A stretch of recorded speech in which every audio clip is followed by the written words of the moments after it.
How to fix no SIM available on iPhone. Let's get started. This error usually appears due to issues with the SIM card or network settings. Let's go through a few simple steps to resolve it. First, try a quick restart to refresh your iPhone's connection to the SIM. Open your settings, then navigate to the option of General.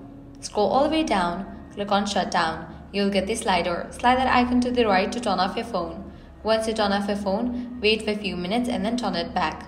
Next, check SIM card and tray. Use a SIM ejector tool or paper clip to remove the SIM card tray. Take out the SIM card and gently clean it with a microfiber cloth.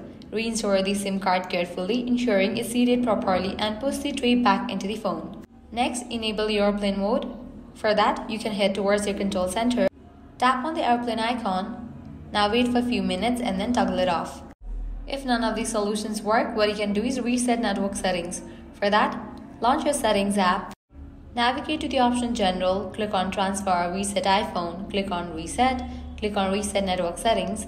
Now enter your phone's passcode over here and go through the process to reset network settings. And that's it.